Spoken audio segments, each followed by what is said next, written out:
I'm Stephanie Wilson, and you're listening to Freedom Over Fascism.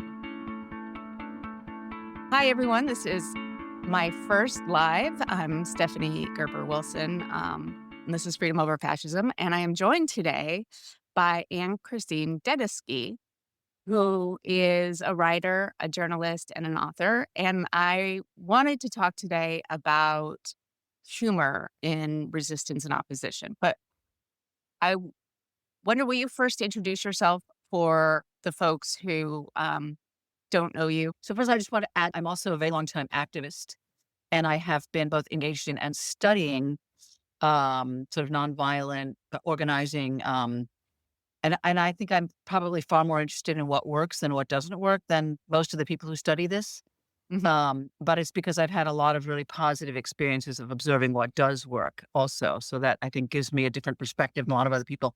Anyway, so yeah, I'm a very long time journalist and writer. And I live in New York City. My current activity is that I started a campaign, kind of a reporting platform, and it was in the fall of 2023.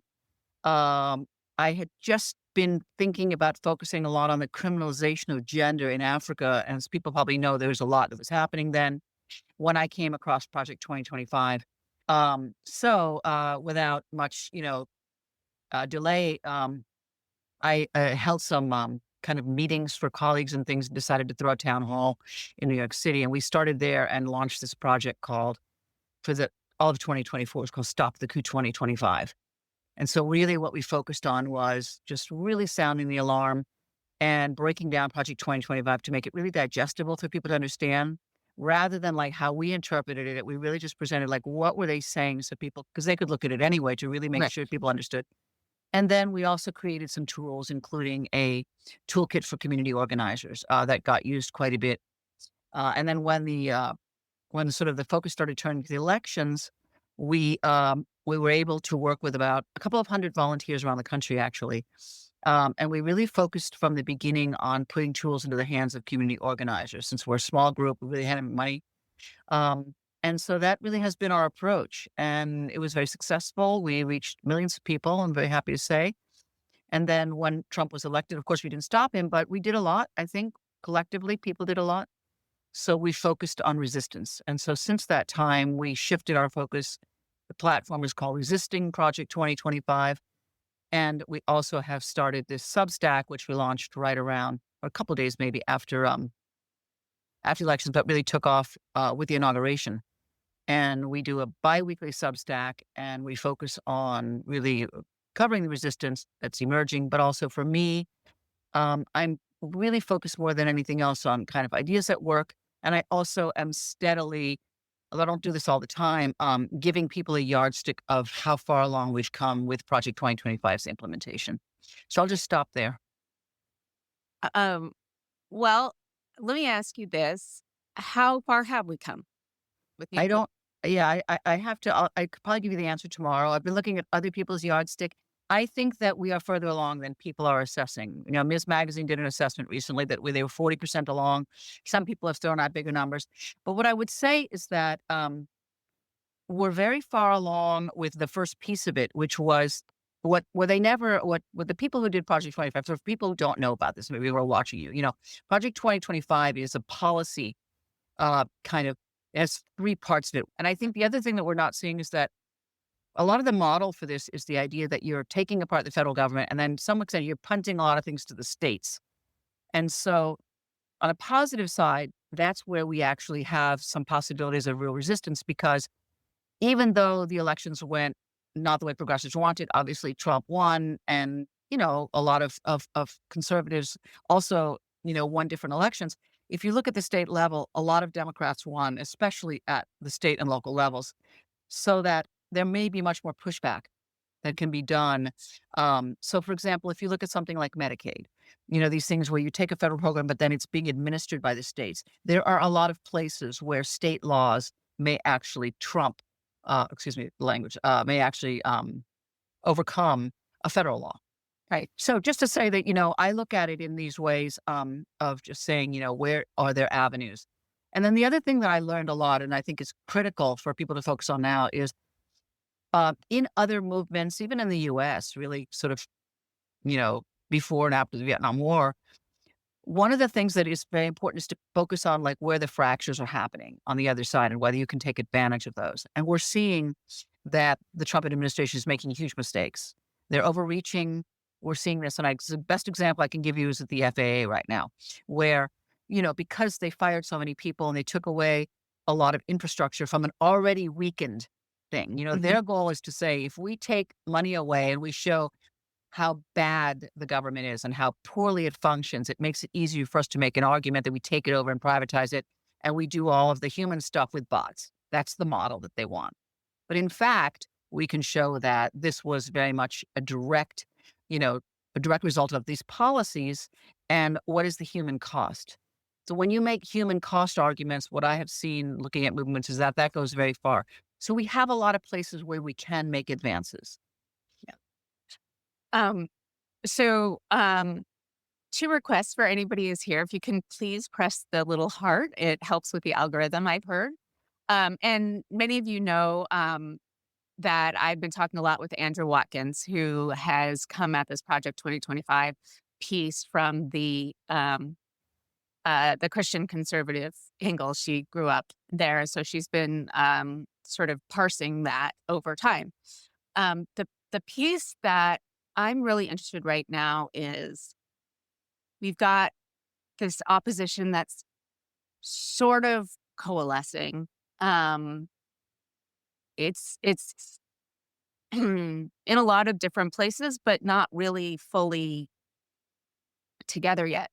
And I read your piece on using humor Mhm. and what can be done with humor in, tor- in terms of like getting people um, activated and making a difference in the way that people feel. So, and I also know that humor can be overused and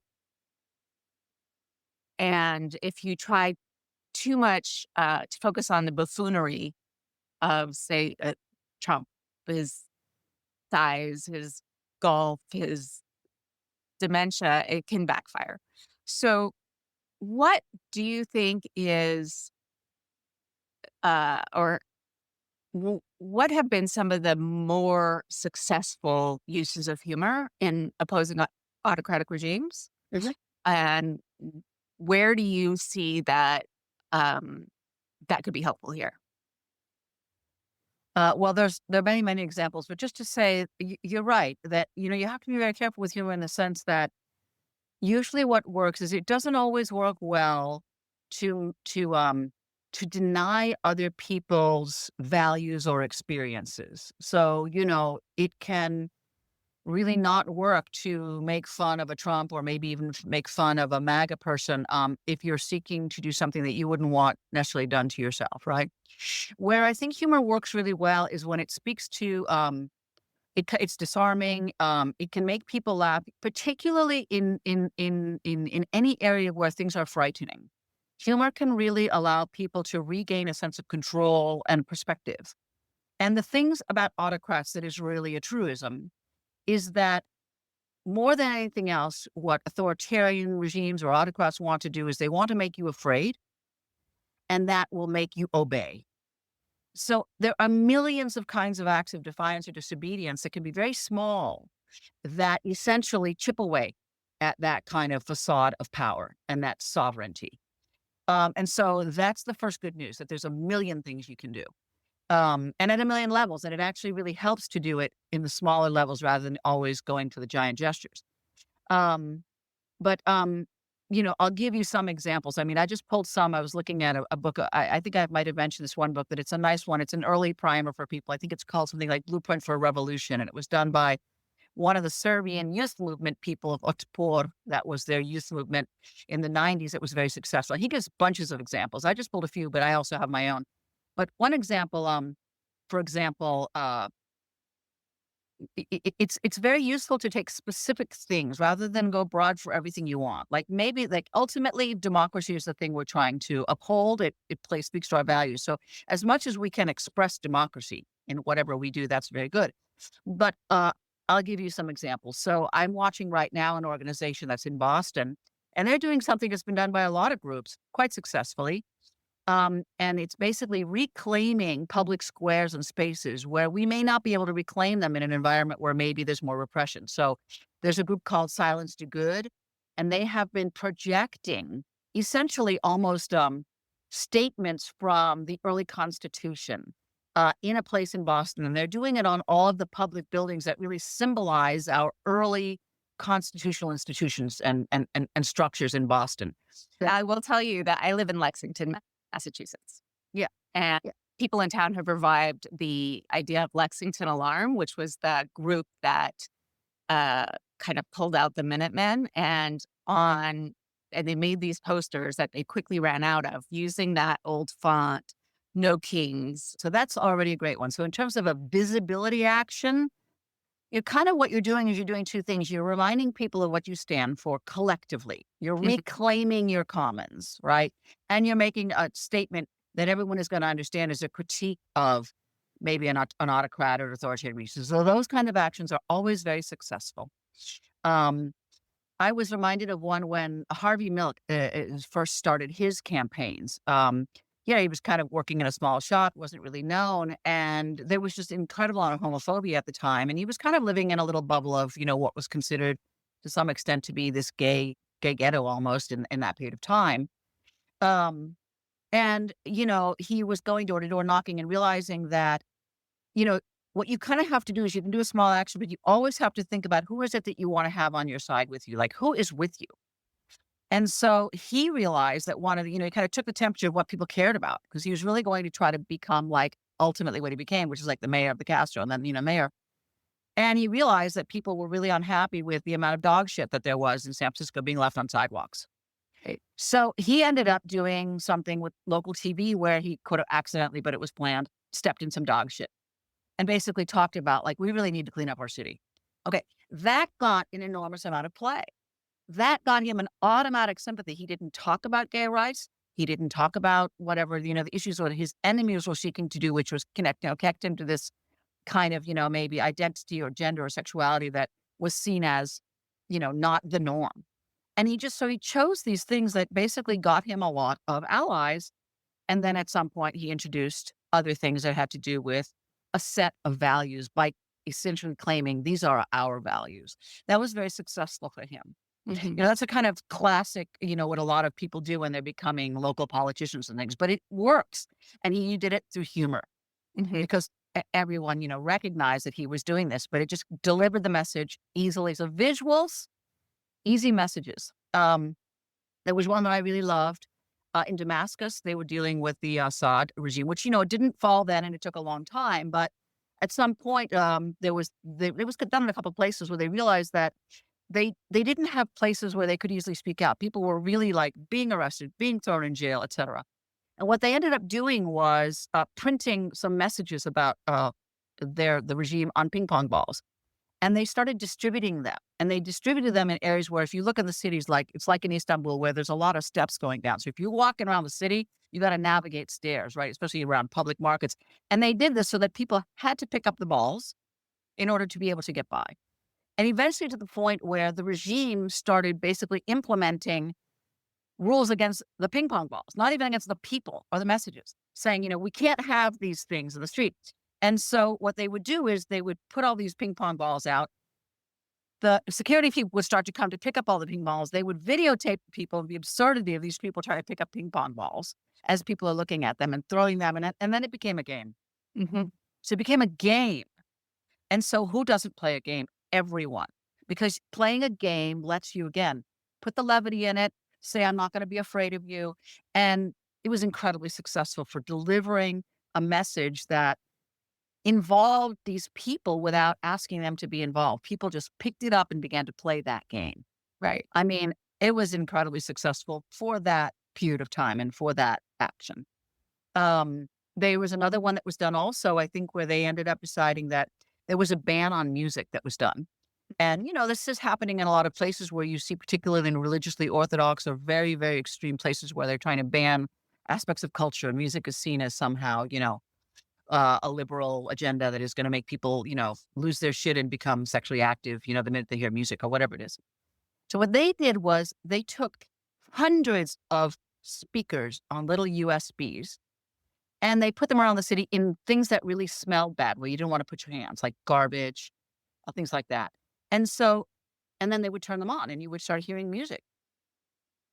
And, the regime was losing its shit.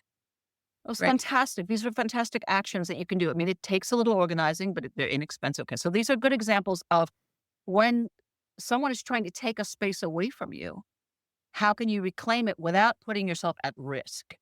Because Right. both are really necessary. Let's see some other examples. You mentioned something about like these color smoke bombs. Yeah, so Uh, that was very recent. So, I mean, basically, you recently had a situation where uh, in Hungary, Orban has been, but he's been in power for, I think it's now 14 years. For those of you who don't know, Viktor Orban, he's an autocrat. He was elected, but, he basically created he did kind of a version of what is happening now with Trump, which is what we call a self coup. A self coup is when someone gets elected, but then they begin to usurp power from Congress and also from the courts and consolidates into essentially an authoritarian. So that's what we have here. And so what happened under Orban is, I mean, a lot of different things he did, but he has effectively been able to really take over many of the institutions. And the biggest emphasis he's done is he's taken over the media. He's really engaged heavily in propaganda. And importantly, for people listening, the Orban model is in many ways the model for Project 2025, to the point where in the 2 or 3 years before Project 2025 happened, people who were the key people in his cabinet went to Hungary and met with them and studied how they could do this. They literally studied this. And then they had institutions that are connected to Orban, that are think tanks, who came over and literally wrote contracts and helped to create this. So we have to understand that the model for Project 2025 is very much based on aspects of the Hungary model, of course, adapted to US, right? But one of the things that happened is that as a result of all of this, Hungary very quickly lost its freedoms, to the point where people really couldn't speak out very well. There was incredible repression. People were afraid, all the things that could potentially happen here. And so what they realized very quickly, and what we are already realizing here in a matter of 3 months, is that in many ways, Hungarians had kind of given up the idea of defending their democracy or defending civics or teaching civics to their own populace. And they began to do that under Orban while it was repressive. They began to do it in a very local way over the years, to the point where they built up an opposition. And a few months ago, with elections are happening next year, the opposition was polling higher than Orban very recently. And they had, in fact, the biggest demonstrations they've yet had pretty recently. Really a show of what we call people power, populist, like we're seeing here, where like people are showing that they're upset. It's a mass mobilization, which doesn't necessarily mean a mass organization, right? But it's a mass mobilization. So what happened was the very next day, Orban said, okay, I am going to outlaw Pride, and I'm going to outlaw any foreign groups that, are the ones responsible for promoting this agenda of liberalism. And then we're going to pass this law.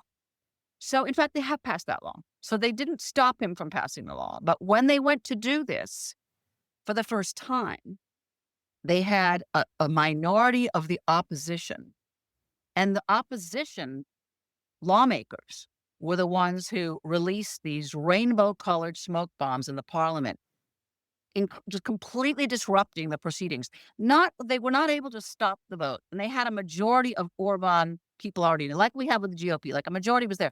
But what they did was they created a kind of chaos, and they, one, got all the headlines, Right. two, reframed the narrative, and they had hundreds of people on the outside that were gay people and other people. And for the first time, they had many people who were not identified necessarily with the LGBTQ movement, because they recognized that this was an attempt to stop their democracy. Right. So these are very effective, and you have to build toward it. But did they have people arrested? Yeah, I don't think that they stayed for very long in the, they didn't. No one got put away forever or tortured or anything like that. and they won what we call in the court of public opinion, which is where Orban is most upset because he's seeing his strength fall. Right. So these are examples of things we can do. I thought to myself, if I was in charge of organizing, which of course I could always try to do or organize something, I would consider a penguin brigade to try to either march with the major military parade and get right out in front of it, That's June 14th. or yeah, or have, a counter large march, or ask, people around the country, everyone, to basically be in a penguin brigade and basically say that, what we're doing is we hope to, take over the United States on the part of the Greenland penguins. It's humor to demonstrate that it's absurd. We all understand how everyone understands it's absurd that this guy is giving himself a military parade. The Right. emperor has no clothes. We know that.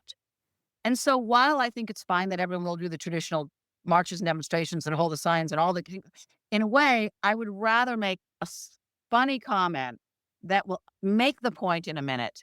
And if we had, thousands and thousands of penguins, I think, one, it would deliver a message to the world. Two, it would just take the air out of the military parade, Right. and it would be incredibly fun.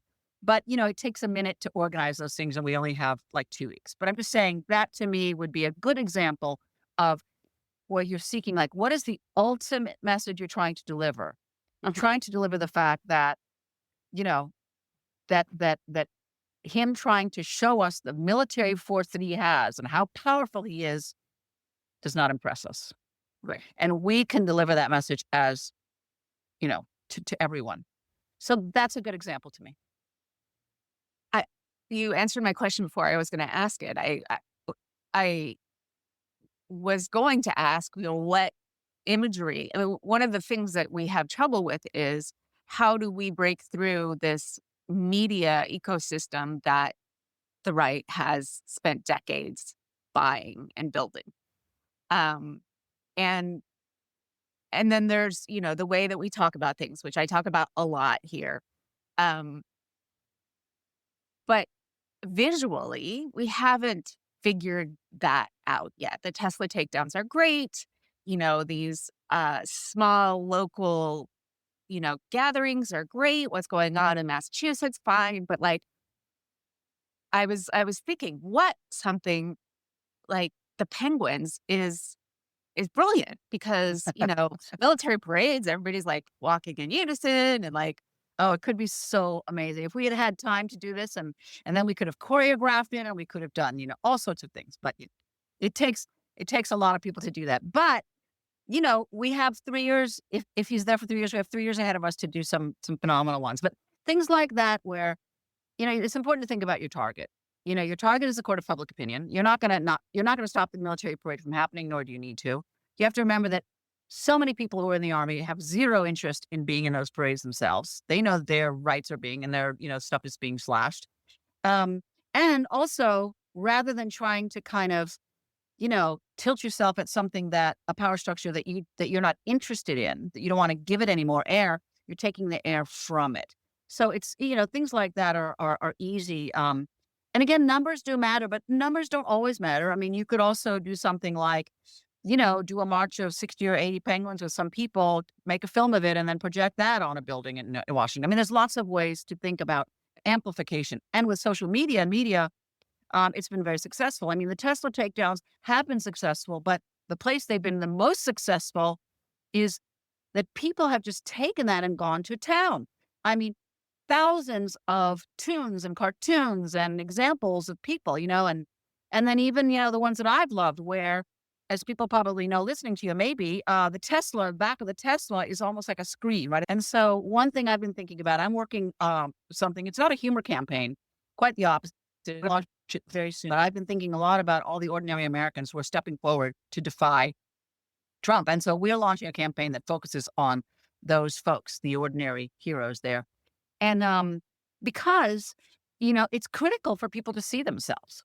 right. And to recognize, just as fear is contagious, courage is contagious. And so we're really thinking about that. But also because one of the things that the right is trying to do, or by being ignored by the major media to some extent, you're not getting a true picture of this resistance. And this resistance is so broad that if we show how broad it is, we're showing how many sectors are involved. It's not just a kind of a radical left thing. Like this was considered, for example, when one of the critiques that was made about Occupy.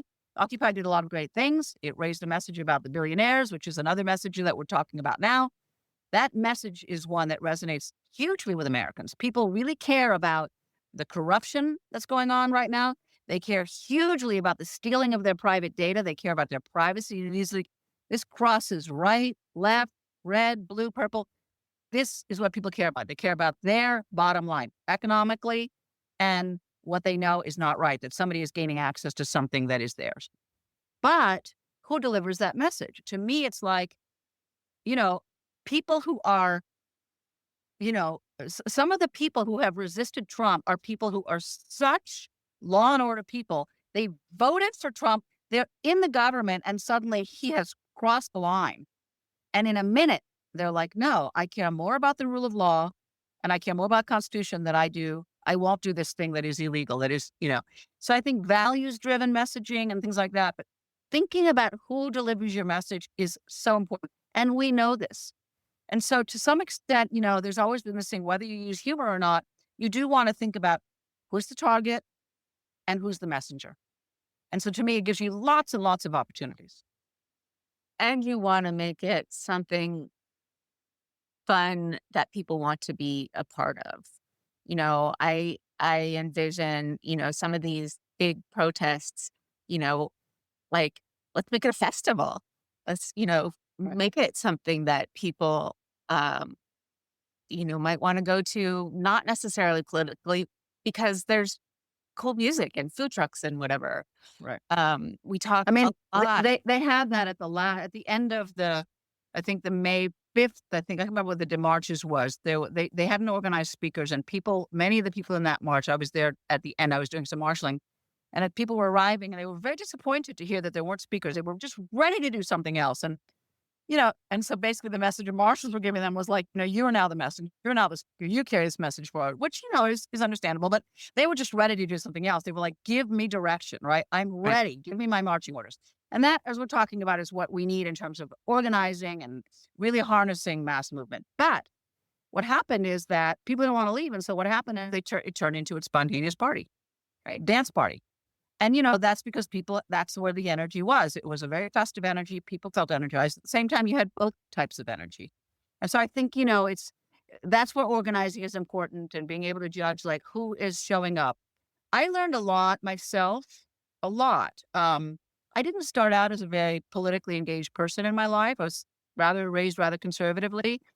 And I started out as a journalist, kind of observing things, but I got politicized by being in social movements, what issues I cared about. And also because all my friends were doing it. There's no way I was going to, as you say, miss the party.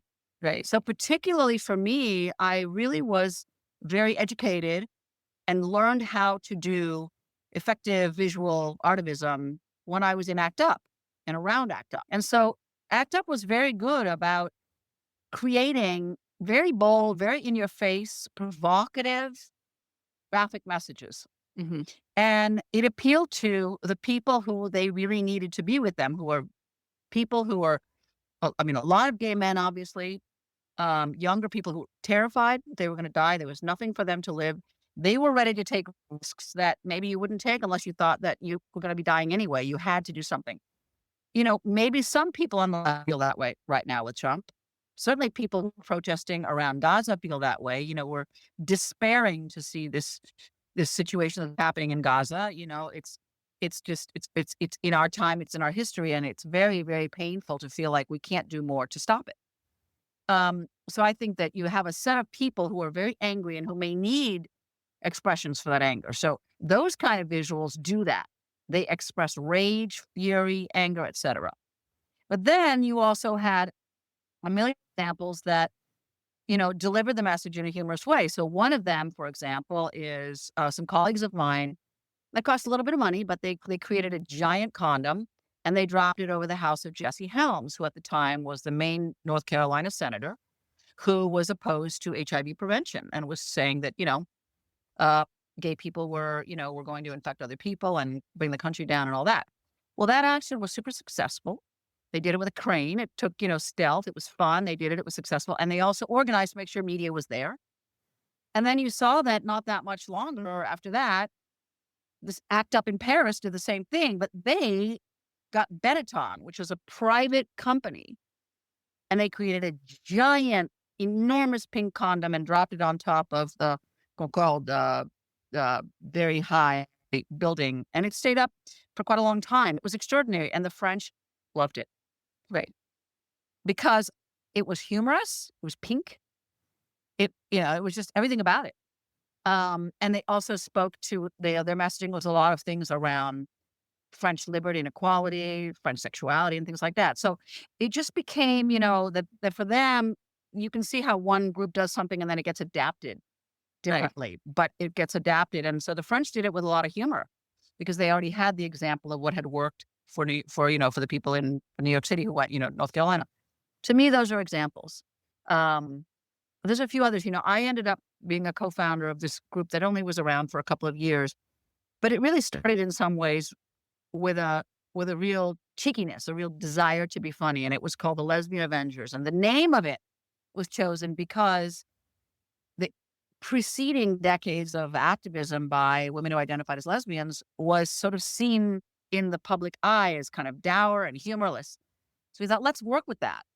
And then tons of younger women were coming in and they had been in ACT UP where they were just ready to have some fun and to be brave and whatever. So they ended up deciding to, that we wanted to have capes and be superheroes, which was just fun. I mean, I don't know that I would have chosen that, but it was about who was coming into the room and who was ready to do something. So you have to look and say, who's coming into the room? I may have my ideas, but what are they ready to do? Right. And what really a lot of people wanted to do is they wanted to express their sexiness. They wanted to express their sexuality. They wanted to be public. They wanted to take their shirts off. They wanted to just be bold in public. That is what they wanted. And they wanted that to be associated with a message of empowerment for women who identified as lesbian. And they also wanted to direct a message to the larger LGBT community, which was, had a lot of sexism in it. And also the emphasis had been so much around AIDS for good reason, because men were much more affected. But of course, there were women who were affected, and women who were leading leaders in ACT UP. They were leading the response in many ways. But they felt like, the health issues that were happening for women were overlooked, whether it was monies for cancer and research, but also women just being institutionally at the helm of all these different kinds of structures. So, there were so many things that were done, but from the very first action, it was meant to be disarming. So the very first action was handing out balloons that said, I think I was a lesbian child, at a meeting or at the first day of school when there was a very virulent right-wing school board that was trying to pass very anti-gay, well, pass them, attempted to implement policies and kind of censorship, removing things like Heather has two mommies and these kinds of things from bookstores and things. So censorship, anti-visibility. And so, it was going that first day and handing out these balloons to parents coming into a school, which, was some parents didn't know what to do with it. Most parents laughed. And it was accompanied with song. The children, of course, loved the balloons. And it infuriated that particular group of people in, that particular group of right-wing people. It got media, but it also showed the lesbian gay movement that we are going to take on these kind of hoary stereotypes that are particularly directed against men, which are being pedophiles, being threats to children, et cetera. So take it right, bull by the horse.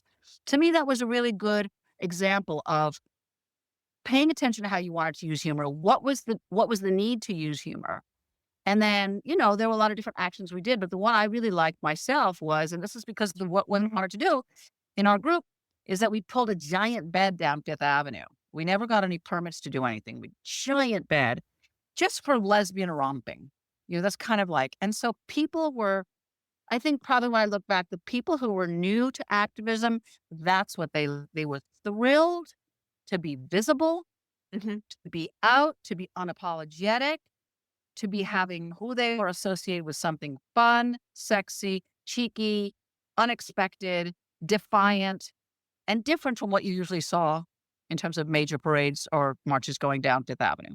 So those were very successful, and because we listened to what people wanted to do. Right. Um, so anybody out there, if you want to write some questions in the chat, we can answer some. Um, we've been talking a lot about how do you talk about politics without talking about politics. And I think some of what you're describing is that some of it's a little bit more niche. But I think we're always looking for ways to take the zeitgeist and figure out how do people talk about their values without necessarily being super in your face on politics, because there's a large portion of Americans who want to not pay attention. They want to be able to insulate themselves, and you can't, because Well, I mean, politics will come for you, but find a way that they can absorb values without necessarily having to make a political statement. I think the reframing the narrative is probably the one big message I would say that is consistent with most of these actions. It is really when once an authoritarian regime or an autocrat has gained control of, to some extent, the institutions, whether they're, to some extent they have a majority support of the parliament, they're able to pass things, and it doesn't seem like you can stop them.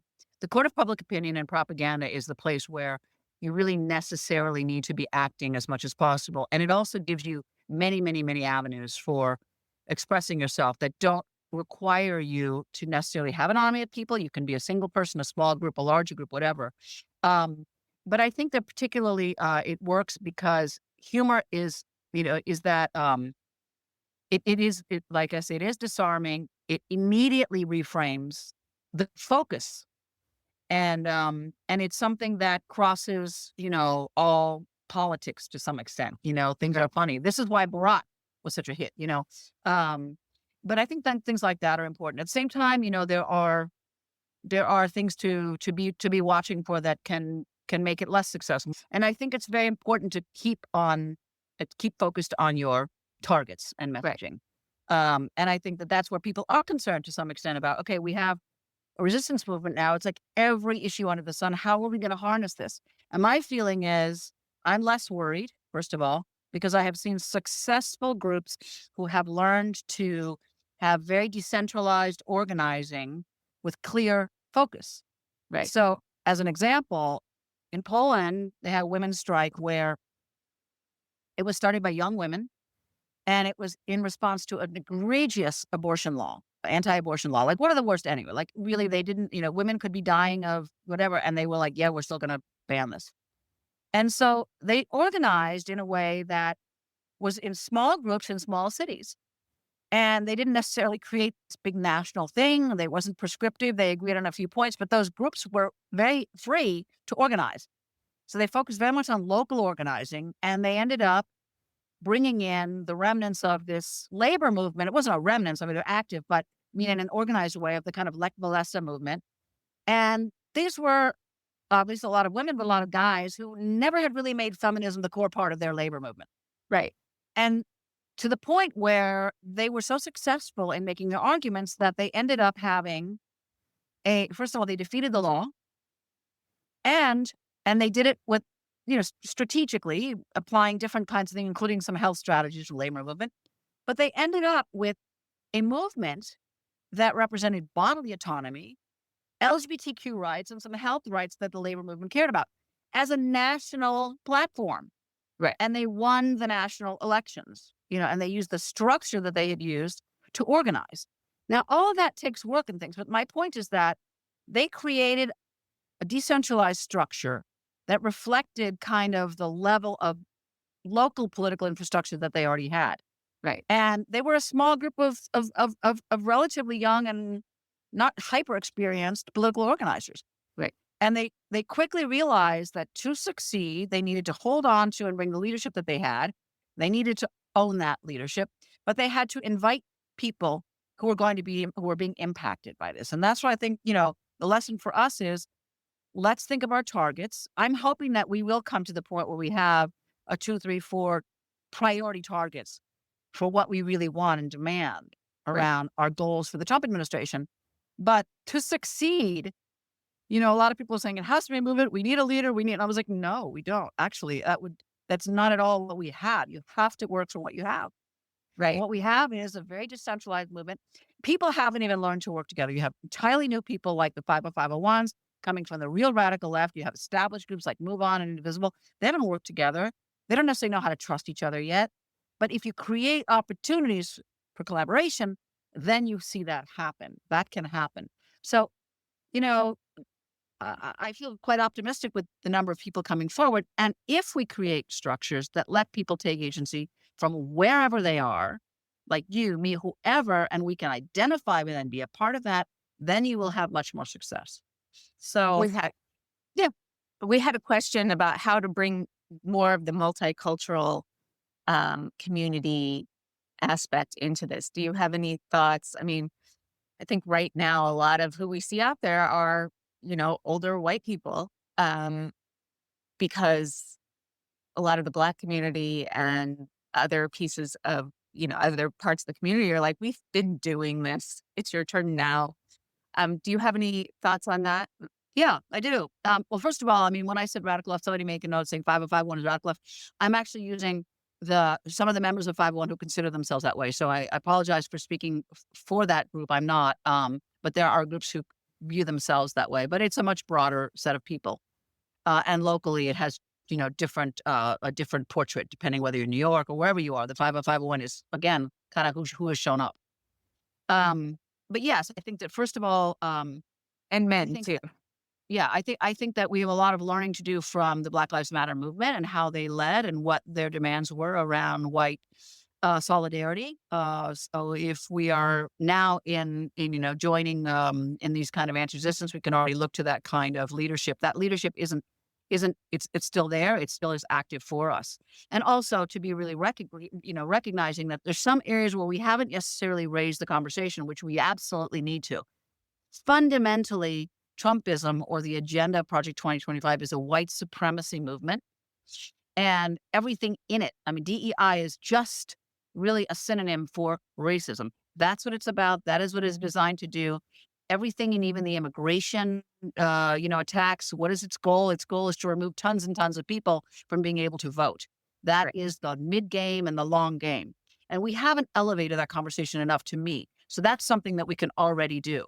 Secondly, it's to really recognize that, there are certain pieces of this agenda we need to be making more noise about. Like, when we talk about DEI, let's name it. Let's talk about what it means to remove history. Let's talk about the fact that when you remove people from history and, people's accomplishments from your contemporary history, you're not just making them invisible or making them invisible for the future. You're removing and you're changing the story of America. And we need to claim that story and make it very, very clear. So there's a lot of things we could be doing in our movement now that are about addressing the real concerns of people who have been, leaders, whether they're in Black Lives Matter or other groups. And I also think that, first of all, some of my friends participate in these and want to, but it is it's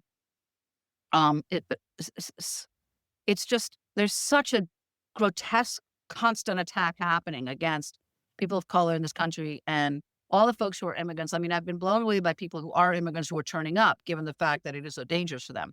But I'll give you an example of what I think is a positive way this is being done. So it's not necessarily just around race, but I just wrote today in our Substack, or maybe yesterday, about in Brighton Beach is having a pride. And Brighton Beach is a community that has a lot of immigrants always historically. It's very conservative as well. And there are a lot of Trump voters there. But they have had I guess they're on year 9 of a small but always very celebratory pride that was organized by a Russian-led or Ukrainian-led group on behalf of mostly Russian LGBT immigrants, also from the Caucasus and Central Asia.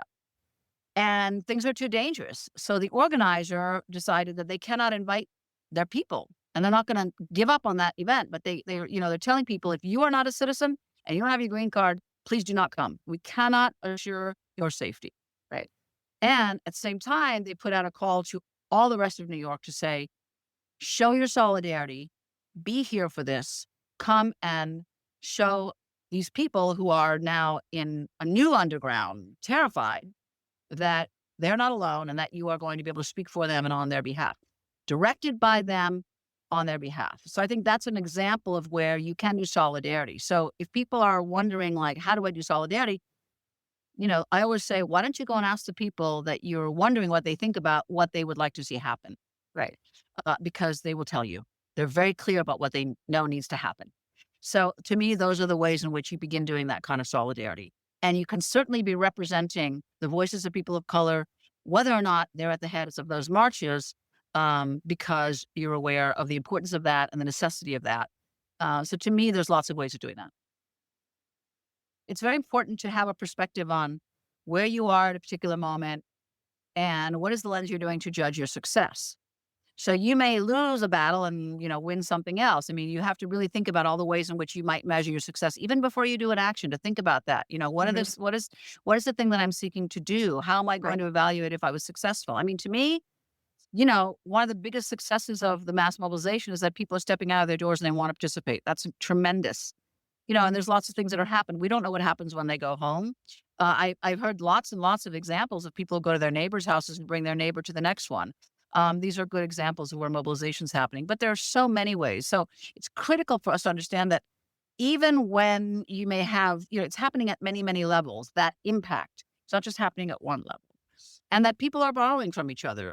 So to me, it's like I do point people to resources that I think are important. So, for example, there are, I think that we did the Substack that you're talking about, which I think is called something like, I can't even remember what it's called. Something like, you know, I don't know. What was it called? Resist something. It was about martial law. Like, don't wait for martial law, take Yeah. action. Right? Yeah. Yeah. Okay. The 3 R's.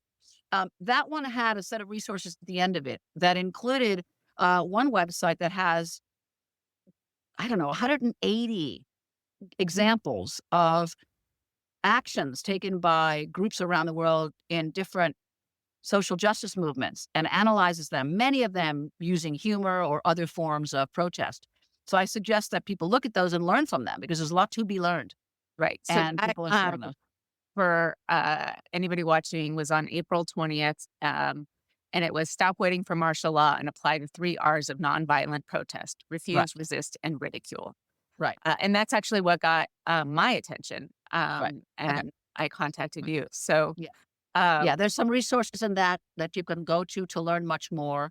Um, And also, I think it's very important, talk to the people. I always think it's great to have a small group that you can talk to me and saying, what are ideas? What are the creatives you have? But, I think that's the organizing part is important and to learn about that. And I think also in my circle, Rise and Resist are among the groups who are pulling together resources. A lot of people are coming together who are really training, who are very skilled in training. So I also encourage people to participate in those, sign up and do those things, and benefit from what other people have done and learning what has been effective for them in their different movements. I think that's great advice. And so we'll keep our eye on that, and we'll keep in touch. And um, for anybody on here, I'm going to put up um, the recording. So invite your friends to look at it as soon as I can get it up.